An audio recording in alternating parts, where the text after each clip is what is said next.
Update sa aming alagang biik na pinanganak last January 1, 2024. Kung kayo po ay matagal nang nanonood dito sa aking mga video, ito po ay nasubaybayan po ninyo mula nung sila ay pinanganak. Ngayon po, nasa 2 months old na po sila. March 1 po ito kuha ang video na ito. At ibabahagi ko po sa inyo kung paano po ba ang aming feeding program dito sa 4 na biik po na ito. Bago yan, intro muna tayo. Agrinegosyo, Agri-Asinso.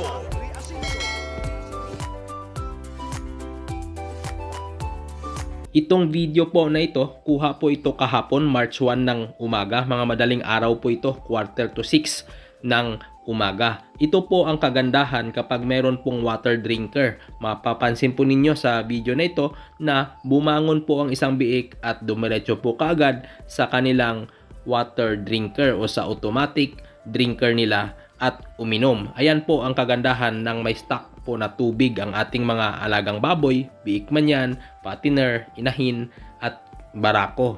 Mas maganda po na may sarili pong water drinker dahil paggising po nila, iinom po kaagad ng tubig ang mga yan at nakakatulong po yan para mas mabilis din po lumaki ang ating mga alagang baboy kung sagana po sila sa tubig. Lalong-lalo na sa tanghali, panay po ang inom ng mga yan. Katulad po nito, dahil may tao na nakikita nila na may kumukuha ng video, nagsigisingan na po ang mga yan dahil nasa 5:45 AM na po, alas 6 po kasi kami nagpapakain ng aming mga alagang baboy. Ayan, yung isa nung bumangon, pumunta rin po sa water drinker. Pero yung dalawa, mahimbing pa po ang tulog. Pero maya-maya lang, gigising na rin po yung dalawa na yan dahil nasasanay na sila na alas 6 ng umaga hanggang sa 7 ng umaga kami nagbibigay ng kanilang feeds bilang almusal po nila. Ayan po, ang isa dyan, babangon na po yan dahil hindi po makatiis dahil siguro nagugutom na ito at gigisingin niya yung mga kapatid niya na mahimbing na natutulog at habang yung isang kapatid naman nila ayon walang tigil sa pag-inom ng tubig. Ayan na po, ginigising niya yung dalawang kapatid niya. Siguro sabi niya, gising, gising, nagugutom na ako, kain na tayo mga kapatid. Ayan po, ginigising po niya. Ayan, gumising na po silang dalawa. Ayan, nakakatuwa po silang pagmasdan.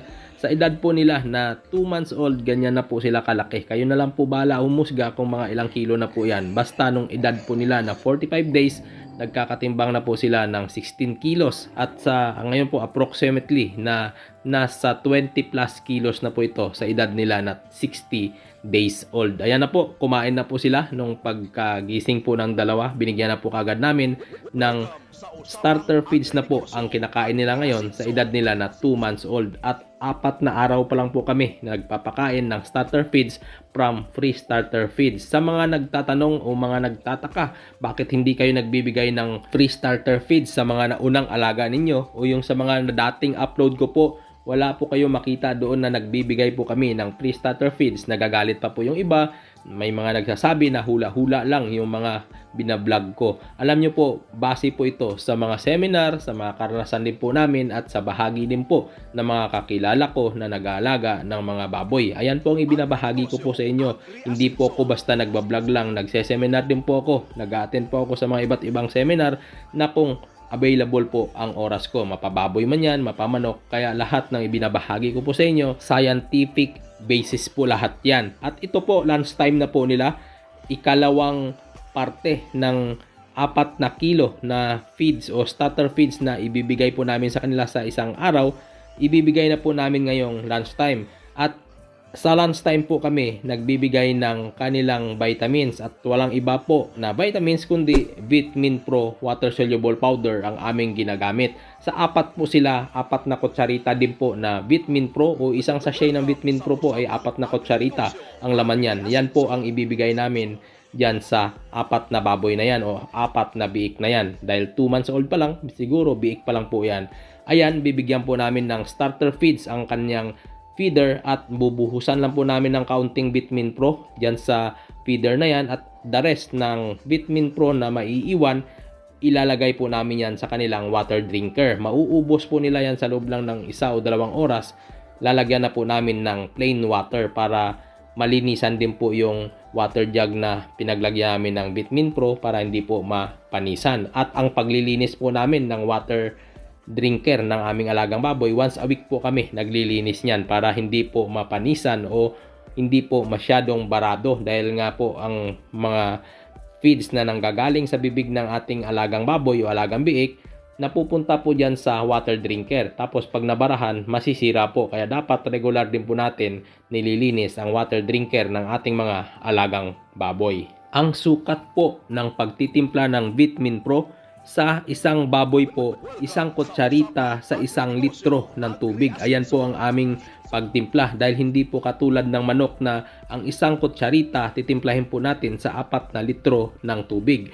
Dito naman sa aming alagang baboy, ang 1 kutsarita tinitimpla po namin yan sa 1 litro ng tubig, dahil 4 sila, 1 galon po ang kanilang iinumin na Vitamin Pro. 1 galon sa 4 na kutsarita ng Vitamin Pro o 1 sachet ng Vitamin Pro, 20 grams po yan. Take note po, check nyo po, kapag sa Vitamin Pro at Egg 1000, 20 grams po ang 1 sachet niyan. Pero kung sa Premoxil, Doximol, Pepe, 5 grams lang po, o Sulfar QR, 5 grams lang yung 1 sachet niyan o 1 kutsarita. Ganun po, wag po kayo nalilito, dahil meron pong mga nag-message sa akin, nagkamali daw po sila sa pagbigay ng Vitamin Pro o Egg 1000. Ginawa po nila na ang 1 sachet ay 1 kutsarita lang. Hindi po, ang 1 sachet ng Vitamin Pro at Egg 1000, 4 na kutsarita po yan, dahil 20 grams po ang laman yan. At sa baboy po namin, 3 times a week din po kami nagbibigay ng Vitamin Pro, Monday, Wednesday, Friday. Ganun po ang aming pagbibigay, dahil nasanayan na po namin yung araw na yan para hindi po kami malilito. About naman po sa feeding program, ibahagi ko po muna sa inyo ng pahapyaw. Nag-start po kami ng fattening stage po nila o sa pag-aalaga po namin sa 4 na week na ito. Ika 46 days na po nila. Yung 45 days pababa mula doon sa kanilang kapanganakan, yun po yung kinumpute namin na pumasok doon sa puhunan ng pagiging biik po nila. Ngayon, simula sa ika 46 days po, ang kinain po nila noon ay papasok na po dito sa fattening stage. So kumain pa po ito ng 25 kilos ng pre-starter feeds, dahil may sobra po kami na 1 sako. Ang 1 sako po ng pre-starter feeds ay nasa 25 kilos. So pinaubos po namin dito sa 4 na biik na ito simula po February 16 hanggang February 25, at ang dami ng pre-starter feeds na kinakain nilang tatlo ay nasa 3.5 kilos, nasa 875 grams per head po silang 4. Simula naman February 26, starter feeds na po ang kinakain nilang 4, at ang dami po ng kanilang kinakain, 1 kilo bawat isa po sa kanila. So 4 na kilo po ang kanilang kinakain bawat araw na po yan. At 3 beses po namin sila pinapakain. Yung 4 na kilo, dinivide po namin sa 3 pakain. Ganon po ang aming feeding program po sa kanila.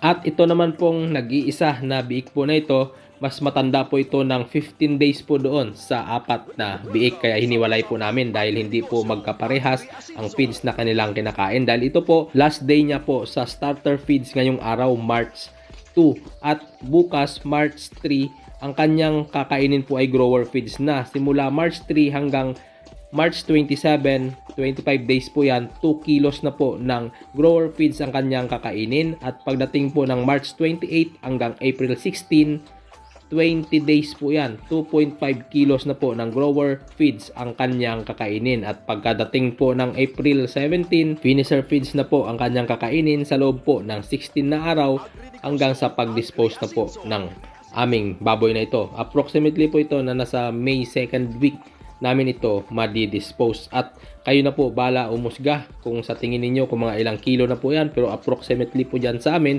mga nasa 40 na po yan, dahil nung binili po namin ito nasa 22 kilos. So 1 buwan na po namin itong alaga. So probably na nadagdagan po ito ng 20 kilos. Hanggang dito na lang po ang video na ito. Sa susunod po, ibahagi ko po ulit sa inyo ng step by step yung aming pakain. At kung kayo po ay naguluhan, mag-message lang po kayo. Bago po tayo magtapos, shout out po kay Master Medic 07 at kay Sir Salvador Delpin ng Nueva Vizcaya. Mega love shout out po sa inyong lahat and God bless.